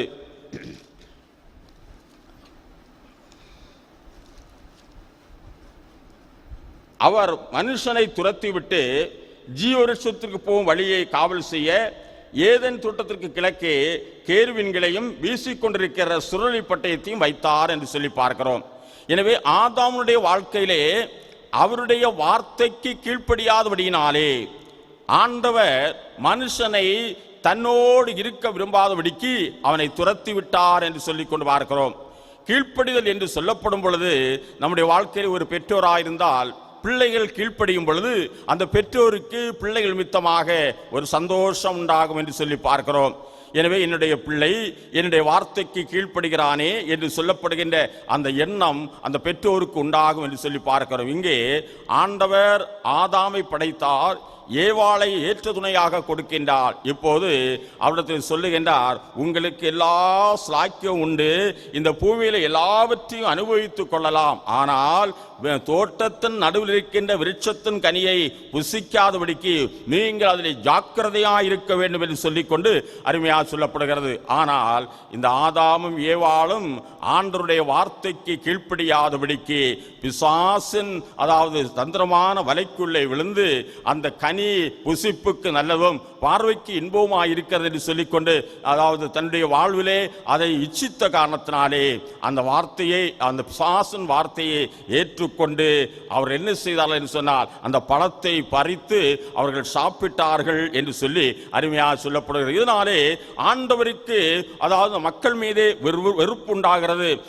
சில வேளையில் நம்முடைய பிள்ளைகள் நமக்கு விரோதமாக எழும்பும் பொழுது நாம் சொல்லிய வார்த்தைகளுக்கு கீழ்ப்படியாமல் இருக்கும் பொழுது அந்த பிள்ளைகள் நிமித்தமாக நமக்கு வேதனை உண்டாகிறது என்று சொல்லிக் கொண்டு பார்க்கிறோம். மனுஷனை சிருஷ்டித்ததினாலே அவருடைய பொல்லாத கிரியல் நிமித்தமாக தேவன் மனஸ்தாபப்பட்டான் என்று சொல்லிக்கொண்டு ஆதியாகமத்தின் புஸ்தகத்தில் அருமையாக சொல்லப்படுகிறது சொல்லிக் கொண்டு பார்க்கிறோம். இப்போது ஆண்டவர் மனுஷனை துரத்தி விட்டார் என்று சொல்லி பார்க்கிறோம். எனவே இந்த ஆபிரகாமை பார்க்கும் பொழுது அவன் என்ன செய்கிறான் தெரியுமா? ஆண்டவருடைய வார்த்தைக்கு அவன் கீழ்ப்படைந்து அவன் புறப்பட்டு போனான் என்று சொல்லிக்கொண்டு அருமையாக சொல்லப்படுகிறது. எபிரேயருக்கு நிருபம் 11வது அதிகாரம் 8வது வசனம், விசுவாசத்தினாலே ஆபிரகாம் தான் சுதந்திரமாக புறப்போகிற இடத்திற்கு போகும்படி அழைக்கப்பட்ட போது கீழ்ப்படிந்து தான் போகும் இடம் இன்னதென்று அறியாமல் புறப்பட்டு போனான் என்று சொல்லிக்கொண்டு அருமையாக சொல்லப்படுகிறது. விசுவாசத்தினாலே ஆபிரகாம் தான் சுதந்திரமாக புறப்போகிற இடத்திற்கு போகும்படி அழைக்கப்பட்ட போது கீழ்ப்படிந்து அவன் என்ன தான் போகும் இடம் இன்னதென்று சொல்லி அறியாமல் அவன் புறப்பட்டு போனான் என்று சொல்லிக் கொண்டு பார்க்கிறோம். பிரியமானவர்களே, அந்த ஆபிரகாம் ஆண்டவரை விசுவாசித்தான், அது அவனுக்கு நீதியாக எண்ணப்பட்டது என்று சொல்லிக்கொண்டு அறிந்தோம். இப்போதும் நாமும் நம்முடைய ஆண்டவருக்கு கீழ்ப்படிந்து அவருடைய வார்த்தையின்படி நடப்போம் என்று சொன்னால் நம்மை ஆண்டவர் ஆசீர்வதிப்பார் என்று சொல்லிக்கொண்டு அருமையாக சொல்லப்படுகிறது. இனிய ஒரு வசனம், கர்த்தருக்கு கீழ்ப்படிதலே ஞானத்தின் ஆரம்பம் என்று சொல்லி சொல்லப்படுகிறது. எபேசியர் நிருபம் 6வது அதிகாரம் 11வது வசனத்திலே, பிள்ளைகளே உங்கள் பெற்றோருக்கு கர்த்தருக்குள் கீழ்ப்படியுங்கள், இது நியாயம் என்று சொல்லப்படுகிறது. பிள்ளைகள் என்ன செய்ய வேண்டும்? பெற்றோருக்கு கர்த்தருக்குள் கீழ்ப்படிய வேண்டும், இது நியாயம் என்று சொல்லிக்கொண்டு அங்கே சொல்லப்படுகிறது. எனவே ஆண்டவர் ஆபிரகாமுடைய வாழ்க்கையிலே அவனை ஆசீர்வதிக்கும்படியாக அவனுடைய வாழ்க்கையிலே அதாவது அவன் கீழ்ப்படிந்தான் என்று சொல்லிக்கொண்டு பார்க்கிறோம். விதமாக ஒரு உதாரணத்தை சொல்லுகின்றேன். ஒரு நாளைக்கு ஒரு தகப்பனார் அவ்விதமாக ரோடன் பகுதியே நடந்து சென்று கொண்டிருந்தார். எதிரே தன்னுடைய மகன் என்ன செய்கிறான், அதாவது நேரே வந்து கொண்டிருந்தான் தகப்பனை பார்த்து. இப்போ தகப்பனார் சொல்லுகின்றார், மகனே நீ என்ன செய், அதாவது அவன் ஓரமாக வந்து கொண்டிருந்தான், அவன் என்ன செய்கிறார், அதாவது ரோட்டின் நடுப்பகுதியில் நடக்கும்படியாக சொன்னார். மகனே மகனே நீ என்ன செய், ரோட்டின் நடுப்பகுதியிலே நட என்று சொல்லுகின்றார். இதை பார்த்து கொண்டிருந்த ஒரு அருமையான சகோதரன் விதமாக கேட்கின்றார், ஐயா எல்லோரும் தன்னுடைய பிள்ளையை ஓரமாக போக சொல்லுவார்கள், நீரோ என்ன செய்கிறே ரோட்டின் நடுவிலே நடக்கும்படியாக சொன்னீர், இப்போது அவன் வாகனம் ஏறி அவனுடைய வாழ்க்கை நிர்மூலமாக இருக்குமே என்று சொல்லி அவர் சொன்ன வேளையில், என்னுடைய மகனை ஓரமாக சொல்ல இருந்தால் அவன் நடு ரோட்டிலே நடந்திருப்பான், வாகனம் தட்டி அவனுடைய ஜீவன் போயிருக்கும். அவன் நடு ரோட்டில் நடக்க சொல்லும் பொழுது அவன் எதிராக என்ன செய்வான், ஓரத்திலே போவான். அதனால தான் நான் என்ன செய்ய, என்னுடைய மகனை பார்த்து நடு ரோட்டிலே நட என்று சொல்லி நான் சொன்னேன், அதனாலே அவன் தப்பித்து கொண்டான் என்று சொல்லுகின்றார். எனவே பிள்ளைகளுடைய வாழ்க்கையிலே பெற்றோருக்கு எதிராக எழும்புகிறார்கள், பெற்றோருக்கு விரோதமாக எழும்புகிறார்கள், பெற்றோருடைய சொல்லை கேட்க அவர்கள் அதாவது மடிக்கின்றார்கள் என்று சொல்லிக்கொண்டு அறிந்து கொள்ள வேண்டும். எனவே விதமாக ஆபிரகாமுடைய வாழ்க்கையில் அவன் கீழ்ப்படிந்தான் என்று சொல்லிக் கொண்டு பார்க்கிறோம். யோனாவின் புஸ்தகம் 1வது அதிகாரம் 3வது வசனத்தை வாசிக்கும் பொழுது, தான் கர்த்தருடைய சமூகத்திலிருந்து விலகும்படி அவர்களுடைய தர்சீசுக்கு போக கப்பல் ஏறினான் என்று சொல்லி பார்க்கிறோம். யோனா அதாவது நினிவேக்கு விரோதமாக அந்த சுவிசேஷத்தை அறிவி என்று சொல்லிக்கின்ற வேளையில் அவன் என்ன செய்கிறான், அவன் தன்னுடைய தேவனுடைய வார்த்தைக்கு கீழ்ப்படியாதபடிக்கு அவன் நினிவே விட்டு தர்ஷீசுக்கு கப்பல் ஏறினான், படகு ஏறினான் என்று சொல்லி பார்க்கிறோம். இதனால் என்ன நடக்கிறது என்று சொன்னால், அந்த படகிலே கொந்தளிப்பு உண்டாகிறது, அவனை தூக்கி கடலிலே போட்டார்கள் என்று சொல்லி பார்க்கிறோம். ஒரு பெரிய மீன் ஆண்டவர் ஆயத்தம் பண்ணி இருந்தார், அந்த மீன் வயிற்றுக்குள்ளே அந்த மீன் அவனை எடுத்து விழுங்கி போட்டது என்று சொல்லிக் கொண்டு பார்க்கிறோம். நம்முடைய வாழ்க்கையிலே கடவுளுக்கு கீழ்ப்படியாதபடிக்கு அவருடைய வசனத்திற்கு கீழ்ப்படியாதபடிக்கு நாம் மாறுவோம் என்று சொன்னால் நம்முடைய வாழ்க்கையிலும் சில விதமான ஆபத்துகள் வரலாம் என்று சொல்லிக் கொண்டு உங்களுக்கு நான் சொல்லுகிறேன். எனவே கடவுள் ஆபிரகாமை ஆசீர்வதிக்கும்படியான ஒரு முக்கியமான காரியம், அவன் தன்னுடைய ஆண்டவருடைய வார்த்தைக்கு கீழ்ப்படிந்தான் என்று சொல்லிக் கொண்டு பார்க்கிறோம். இரண்டாவதாக அவனை ஆசீர்வதிக்கும்படியாக கர்த்தர் கொண்டிருந்த முக்கியமான அவனுடைய வாழ்விலே காணப்பட்ட முக்கியமான ஒரு குணாதிசயம் என்று சொன்னால், எபிரேயர் நிருபம் 13வது அதிகாரம் 1-2 வசனத்தை வாசிக்கும் பொழுது, அந்நியரை உபசரிக்க மறவாதிருங்கள், இதனால் சில தேவதூர்களை உபசரிக்கின்றவர்களாக இருந்தார்கள். அந்நியரை உபசரிக்கும் குணமுடையவனாக இந்த ஆபிரகாம் காணப்பட்டான் என்று சொல்லிக்கொண்டு அருமையாக அந்த பகுதியை தான் வாசிக்கின்றோம். அந்நியரை உபசரிக்க மறவாதிருங்கள், இதனாலே சிலர் அறியாமல் தேவதூதரை உபசரிப்பதுண்டு என்று சொல்லி பார்க்கிறோம். அதற்கு ஆதாரமாக ஆதியாகமத்தின் புஸ்தகம் 18வது அதிகாரத்திலே, ஆதியாகமத்தின் புஸ்தகம் 18வது அதிகாரத்தில் 8வது வசனத்தை நாம் வாசிக்க பொழுது அங்கே சொல்லப்படுகிறது. ஆதியாகமம் 18வது அதிகாரத்தில் 8வது வசனம், ஆபிரகாம் வெண்ணெயையும் பாலையும் சமைப்பித்த கன்றையும் எடுத்து வந்து அவர்கள் முன்பாக வைத்து அவர்கள் அருகே மரத்தொடியில் நின்று கொண்டிருந்தான். அவர்கள் புசித்தார்கள் என்று சொல்லி பார்க்கிறோம். மம்ரே சமூலியிலே அந்த சம்பவம் நடக்கிறது. ஆதிகாகமத்தின் புஸ்தகம் 18வது அதிகாரம் 1வது வசனத்திலிருந்து வாசிக்கும் பொழுது, பின்பு கர்த்தர் மம்ரேயின் சமூலி அவனுக்கு தரிசனமானார். அவன் பகலில் உஷ்ண வேளையில் கூடார வாசலில் உட்கார்ந்திருந்து தன் கண்களை ஏறித்து பார்க்கும்போது இதோ 3 புருஷர் அவனுக்கு எதிரே நின்றார்கள். அவர்களை கண்டவுடனே அவன் கூடார வாசலிருந்து அவர்களுக்கு எதிர்கொண்டு ஓடி தரை மட்டும் குனிந்து, ஆண்டவரே, உம்முடைய கண்கள் எனக்கு கிருபை கிடைத்ததினாலே நீர் உமது அடியேனை விட்டு கடந்து போக வேண்டாம், கொஞ்சம் தண்ணீர் கொண்டு வரட்டும், உங்கள் கால்களை கழுவி மரத்தொடையில் சாய்ந்து கொண்டிருங்கள் என்று சொல்லி அவங்க சொல்லப்படுகிறது. எனவே மம்ரே சமவெளியிலே அவர் அவ்விதமாக அமர்ந்திருக்கின்ற வேளையில் 3 புருஷர்கள், அதாவது அவனை அறியாதவர்கள் அவனுக்கு நேராக வந்தார்கள். இப்போது அவர்களை அவன் வரவேற்று அவனுடைய கால்களுக்கு கழுவும்படியாக தண்ணீர் கொடுத்து அவர்களை ஏற்றுக்கொள்கின்றான்.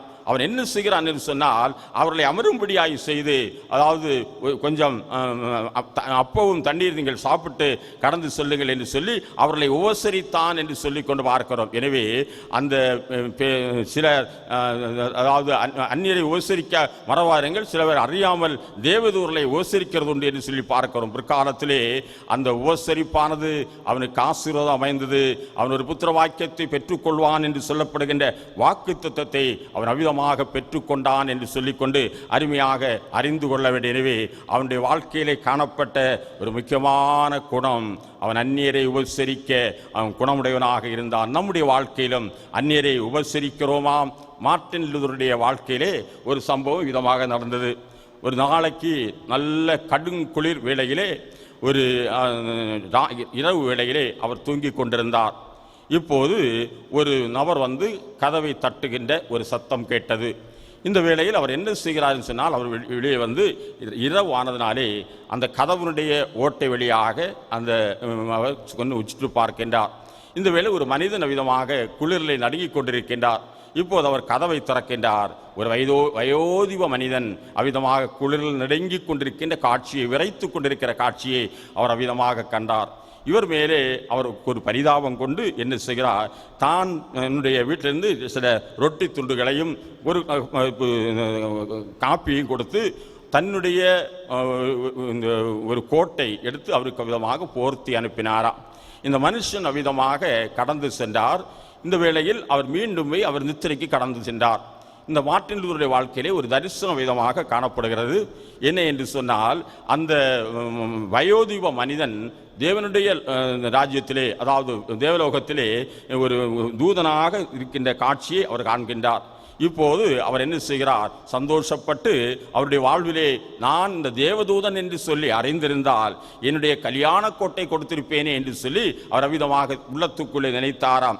இப்போது அந்த மனிதன் அவ்விதமாக பின்னாலே திரும்பினார் என்று சொல்லி பார்க்கிறோம். அந்த கோட்டுக்குள்ளே ஒரு பெரிய ஓட்டை இருந்தது என்று சொல்லி கொண்டு பார்க்கிறோம். பழைய கோட்டை அவர் கொடுத்தார் என்று சொல்லி பார்க்கிறோம். அதனாலே அவர் மனஸ்தாபப்பட்டார் என்று சொல்லிக்கொண்டு அறிந்து கொள்ள வேண்டும். பிரியமானவர்களே, ஆபிரகாமுடைய வாழ்க்கையிலே ஆண்டவர் அவனுக்கு ஆசீர்வாதம் கொடுக்க காரணம், அவனுடைய வாழ்விலே அவன் அந்நியரை உபசரிக்கும் குணமுடையவராய் இருந்தார் என்று சொல்லிக் கொண்டு பார்க்கிறோம். பரிசுத்த மத்தேயு எழுதின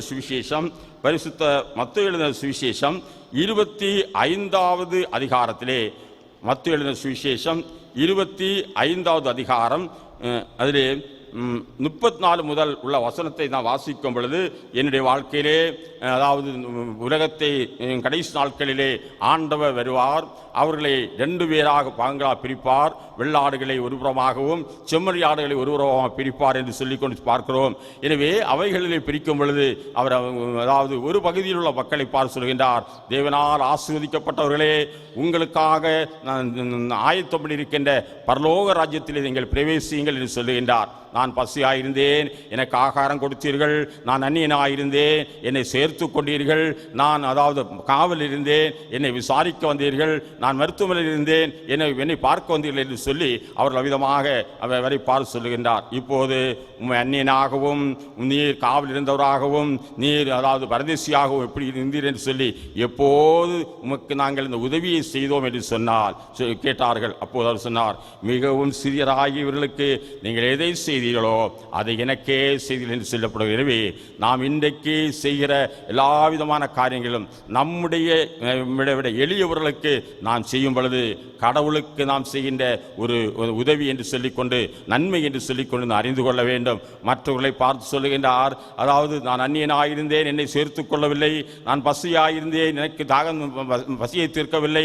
நான் தாகமுடையவனாயிருந்தேன், என்னுடைய தாகத்தை தீர்க்கவில்லை. அதனாலே நீங்கள் அழிகின்ற அக்கினிக்கினராக கடந்து செல்லுங்கள் என்று சொல்லி அங்கே பேசப்படுகிறது. பிரியமானவர்களே, எப்போதுமே அந்நியனாகவும் எப்போதுமே காவலிருந்தவனாகவும் எப்போதுமே பசியாகவும் இருந்தேன் என்று சொல்லி கேட்கும் பொழுது மிகவும் சிறியவராக இருந்தவர்களுக்கு நீங்கள் உதவி செய்யவில்லை என்று சொல்லப்படுகின்ற அந்த வார்த்தை வசனத்தை நாம் இந்த இடத்திலே பார்க்கின்றோம் என்று சொல்லி பார்க்கிறோம். ஆகவே அன்புக்குரியவர்களே, ஆபிரகாமுடைய வாழ்க்கையிலே அவன் என்ன செய்கிறான் தெரியுமா? அவன் அந்நியனை உபசரிக்க குணமுடையவனாக இருந்தான். அதனாலே அவனை ஆண்டவர் ஆசீர்வதித்தார். நம்முடைய வாழ்விலும் எளியவர்களுக்கு நாம் எதை செய்கிறோமோ அதை கடவுளுக்கே செய்கிறோம். அதாவது நன்மை செய்யும்படியாக ஒரு திராணி இருக்கும் பொழுது அதை செய்யத்தக்கவர்களுக்கு செய்யாமல் இராதே என்று சொல்லி வேதம் சொல்கிறது. நமக்கு நன்மை செய்யும்படியான ஒரு திராணி இன்றைக்கு இருக்கிறது என்று சொன்னால் அதை செய்யத்தக்கவர்களுக்கு நாம் செய்ய வேண்டும் என்று சொல்லி வேதம் அருமையாக சொல்கிறது என்று சொல்லி பார்க்கிறோம். மூன்றாவதாக அவனுடைய வாழ்க்கையிலே காணப்பட்ட ஒரு முக்கியமான குணம் என்ன என்று சொன்னால், அதாவது சகோதர சிநேகம் உடையவனாக இருந்தான் என்று சொல்லி பார்க்கிறோம். ஆபிரகாமுடைய வாழ்க்கையிலே அவனுக்கு காணப்பட்ட ஒரு முக்கியமான குணாதிசயம் என்று சொன்னால் அவன் சகோதர சிநேகம் உடையவனாக இருந்தான் என்று சொல்லி பார்க்கிறோம். 1 யோவான் 2வது அதிகாரத்திலே 10வது வசனம், தன் சகோதரத்தில் அன்பு கூறுகிறவன் ஒளியிலே நிலை கொண்டிருக்கிறான், அவனிடத்தில் இடரல் ஒன்றுமில்லை. தன் சகோதரனை பகைக்கிறவன் இருளிலே இருந்து இருளிலே நடக்கிறான், இருளானது அவன் கண்களை குருடாக்கினபடியால் தான் போகும் இடம் என்னதென்று அறியாதிருக்கிறான் என்று சொல்லி பார்க்கிறோம். ஆபிரகாமுடைய வாழ்க்கையிலே சகோதர சிநேகம் உடையவனாக இருந்தான் என்று சொல்லி பார்க்கிறோம். பிரியமானவர்களே, ஆபிரகாமுடைய வேலைக்காரர்களுக்கும் லோத்தினுடைய வேலைக்காரர்களுக்கும் ஒரு தடவை சண்டை நடக்கிறது. ஆதியாகமத்தின் புஸ்தகம் 13வது அதிகாரம் 8வது வசனத்திலே அங்கே அந்த சம்பவம் சொல்லப்படுகிறது. ஆபிரகாமுடைய மந்தை மேய்ப்பருக்கும் லோத்தினுடைய மந்தை மேய்ப்பருக்கும் சண்டைகள் நடக்கிறது. இப்போது ஆபிரகாம் பார்க்கின்றான், நாம இருந்தால் என்ன செய்வோம்? ஒன்றுக்கொண்டு வைராக்கியம் கொண்டு சகோதரன் என்று சொல்லி பார்க்காமலும் அடி தடி சண்டை வழக்கு போலீஸ் கேஸ்கள் எல்லாம் உருவாகும். ஆனால் ஆபிரகாமுடைய வாழ்க்கையிலே தன்னுடைய சகோதரன் என்று சொல்லப்படும் நிலைமையிலே அவன் அந்த லோத்தை அவிதமாக அழைக்கின்றான். அழைத்து சொல்லுகின்றான், என்னுடைய வேலைக்காரருக்கும் உன்னுடைய வேலைக்காரருக்கும் சண்டை வேண்டாம், நாம் சகோதரர்கள். இந்த பரந்த பூமி எல்லாம் நமக்கு இருக்கிறது. நீ இடது பக்கம் போனால் நான் வலது பக்கம் போகிறேன், நீ வலது பக்கம் போனால் நான் இடது பக்கம் போகிறேன் என்று சொல்லி தனக்குள்ளே அவன் சொல்லிக் கொண்டான் என்று சொல்லிக் கொண்டு பார்க்கிறோம். அன்புக்குரியவர்களே, இந்த அருமையான காலை வேளையிலும் இந்த வார்த்தைகளை கேட்டுக்கொண்டிருக்கின்ற தேவனுடைய பிள்ளைகளே, நாம் சகோதர சிநேகம் உடையவராயிருக்க வேண்டும். காண்கின்ற சகோதரத்திலே அன்பு செலுத்தாதவன் காணாதவனிடத்திலே எப்படி அன்பு செலுத்த முடியும் என்று சொல்லி பார்க்கிறோம். விடிய விடிய ஜெபம் பண்ணி உபவாசம் பண்ணி அவ்விதமாக திருமுறை எடுத்துக்கொண்டு நடப்போமே, நம்முடைய வாழ்க்கையிலே நம்முடைய சகோதரத்திலே நான் அன்பாக இருக்கின்றோவா என்று சொல்லி அருமையாக அறிந்து கொள்ள வேண்டும் என்று சொல்லிக் கொண்டு பார்க்கிறேன். எனவே அந்த அந்த அந்த சம்பவம் அவ்விதமாக பிரச்சனை இல்லாமல் முடிந்தது என்று சொல்லிக் கொண்டு பார்க்கிறோம். கலாத்தியர்கள் நிருபம் 5வது அதிகாரம் 15வது வசனத்தில் சொல்லப்படுகிறது, நீங்கள் ஒருவருக்கொருவர் கடித்து பட்சிப்பீர்களானால் அழிந்து போவீர்கள் என்று சொல்லி பார்க்கிறோம். நாம் ஒன்றுக்கொன்று விட்டு கொடுக்காதபடிக்கு நம்முடைய வாழ்க்கையிலே ஒன்றுக்கொன்று கடித்து பட்சிப்போம் என்று சொன்னால் அதற்கு முடிவு அழிவு என்று சொல்லிக் கொண்டு பார்க்கிறோம். ஆபிரகாமுடைய வாழ்க்கையிலும் லோத்தினுடைய வாழ்க்கையிலும் 2 பேருக்கும் வேலைக்காரர்கள் இருந்தார்கள், பலசாலிகளாக இருந்தார்கள், அவர்கள் திரளான ஆசிரியர்களாக இருந்தார்கள். ஆனால் அவர்கள் அன்றைக்கு ஒன்றுக்கொன்று கடித்து பட்சித்து இருப்பார்கள் என்று சொன்னார் அவருடைய வாழ்விலே விதமான ஒரு ஆசீர்வாதத்தை கண்டுகொள்ள முடியாது. 2 பேரும் 2 பகுதியாக பிரிந்தார்கள் என்று சொல்லிக் கொண்டு பார்க்கிறோம். அருமையானவர்களே, நம்முடைய குடும்பங்களாக இருந்தாலும் ஒன்றுக்கொன்று சகோதரத்திலே அன்பு செலுத்த கடமைப்பட்டவர்களாக இருக்க வேண்டும் என்று சொல்லப்படுகிறது. பழைய காலத்திலே ஒரு உதாரணம் சொல்லுவாங்க, சகோதரன் என்று சொன்னால் காற்றில் கிடக்கின்ற எலும்பு என்று செய்யும், தவிக்கும் என்று சொல்லுவார்கள், பதறும் என்று சொல்லுவாங்க. சகோதரனுக்கு ஒரு பிரச்சனை வருகிறது என்று சொன்னால், இன்றைக்கு பாருங்கள், சகோதரனுக்கு சகோதரன் விரோதம் என்று சொல்லிக்கொண்டு அந்த நிலைமை இருக்கிறது என்று சொல்லி பார்க்கிறோம். ஆனால் இதற்கு ஒரு முக்கியமான எடுத்துக்காட்டு யோசேப்பு என்று சொல்லி பார்க்கிறோம். யோசேப்புடைய சகோதரர்கள் அவனுக்கு விரோதமாக எழும்புகிற பொழுது, யோசேப்பு அவனுடைய தன்னுடைய வாழ்க்கையிலே கஷ்டங்கள் அனுபவித்தாலும் ஒரு காலத்திலே அந்த யோசேப்பினுடைய சகோதரர்கள் யோசேப்பிடத்திலே போகும் பொழுது அவர்களை கட்டிப்பிடித்து முத்தம் செய்து கண்ணீர் வடித்தான் என்று சொல்லி விதமாக வேதம் சொல்லுகிறது. அவ்விதமாக நம்முடைய வாழ்க்கையிலும் ஆண்டவரே என்று சொல்லி கூப்பிட்டு அவருடைய வாழ்க்கையிலே நாம் அன்பு செலுத்தலாக, சகோதரத்தில் அன்பு செலுத்தலாக இருப்போம். எனவே ஆபிரகாமை ஆண்டவர் ஆசீர்வதிக்கும்படியாக ஒரு முக்கியமான காரியம், அவன் கீழ்ப்படிந்தான், கடவுளுக்கு கீழ்ப்படிந்தான். நாமும் கீழ்ப்படியவர்களாக இருப்போம். அவன் அந்நியரை உபசரிக்க, அதாவது உபசரிக்க குணமுடையவனாக இருந்தான். நாமும் அந்நியரை உபசரிக்க உள்ள குணமுடையவராக இருக்க வேண்டும். நம்மை வீட்டை நாடி வருகின்றவர்கள், பிச்சைக்காரர்கள், ஏதாவது பெரிய வீடு இருக்கும், ஆனால் உள்ளே பிள்ளையாக இருக்கும். எனவே அவர்களுக்கு, அதாவது ஒரு காலத்திலே வாழ்ந்திருப்பார்கள், இப்போது அவர்கள் தரித்திரராக இருப்பார்கள். இப்படிப்பட்டவர்களை பாத்திரம் அறைந்து பிச்சை போட வேண்டும் என்று சொல்லி ஒரு பழமொழி உண்டு. எனவே அவர்களுக்கு நாம் உதவி செய்வோம். சகோதர சிநேகம் உடலாயிருப்போம். கடவுள் நம்மை நிச்சயமாக ஆசீர்வதிப்பாராக. ஆமென். இப்போது நாம் யாவருமாக சேர்ந்து விசுவாச பிரமாணத்தை அறிக்கை செய்வோமாக. வானத்தையும் பூமியை படைத்த சர்வ வல்லமையுள்ள பிதாவாகிய கடவுளை விசுவாசிக்கிறேன். அவருடைய ஒரே குமாரனாகிய நம்முடைய நாதர் இயேசு கிறிஸ்துவை விசுவாசிக்கிறேன். அவர் பரிசுத்த ஆவியினாலே கன்னிமரியால் துற்பவித்து பிறந்தார். பொந்தி பிலாத்தோன் காலத்தில் பாடுபட்டு சிலுவையில் அறையுண்டு மரித்து அடக்கம் பண்ணப்பட்டு பாதாளத்தில் இறங்கினார்.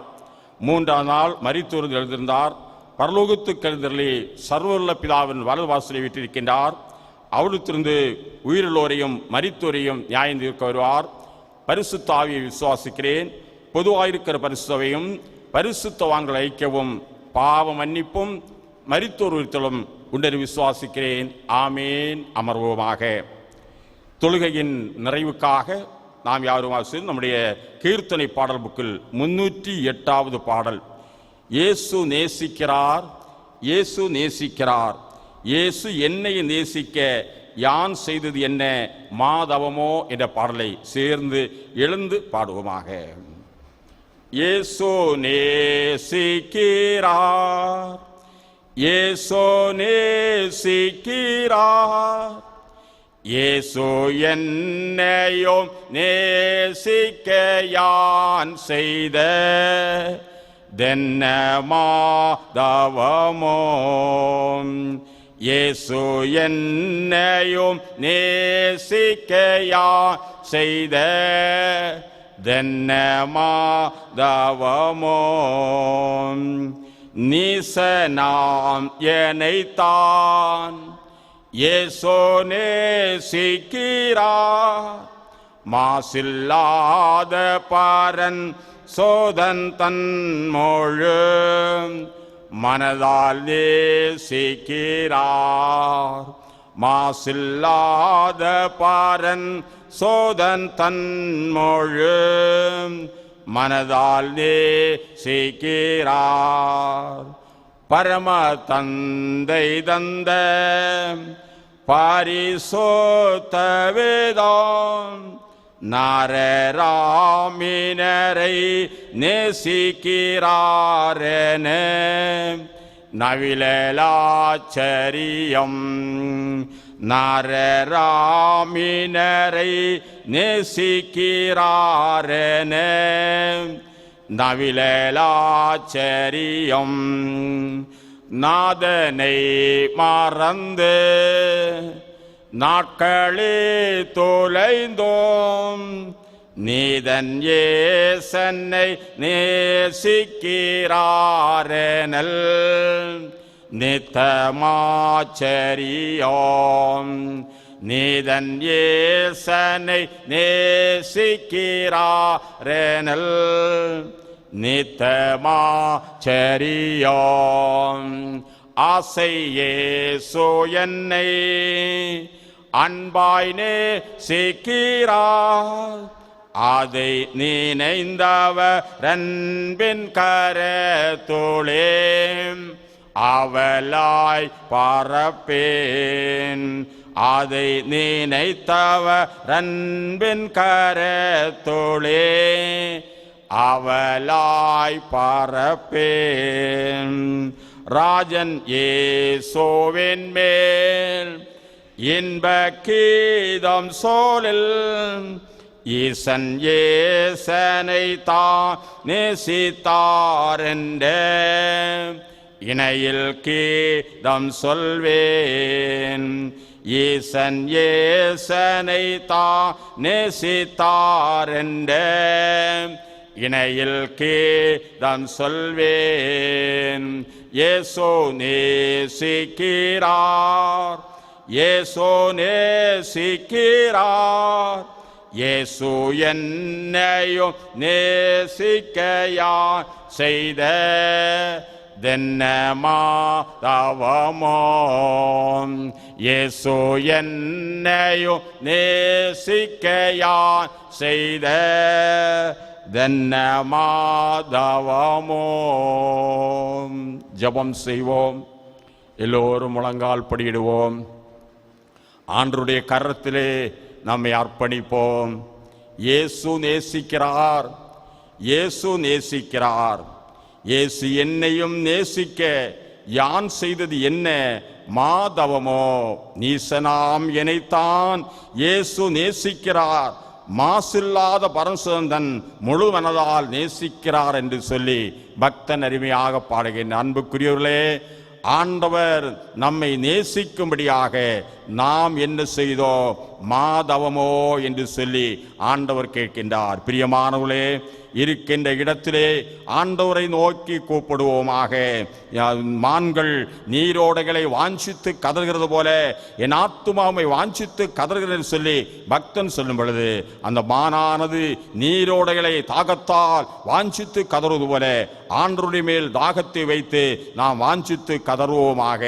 ஆபிரகாமை ஆண்டவர் ஆசீர்வதித்தார். அவனுடைய வாழ்க்கையிலே காணப்பட்ட முக்கியமான குணாதிசயங்கள் ஒன்றெண்டு காரியங்களை நாம் சிந்தித்தோம். அவன் கடவுளுக்கு கீழ்ப்படிந்தான். நாம் ஒரு கேள்வி வைப்போம், கடவுளுக்கு நாம் கீழ்ப்படுகின்ற ஒரு அனுபவம் உண்டா என்று சொல்லிக்கொண்டு நாம் அறிந்து கொள்ள வேண்டும். பிரியமானவர்களே, அவன் அந்நியரை உபசரித்தான் என்று சொல்லி பார்க்கிறோம்.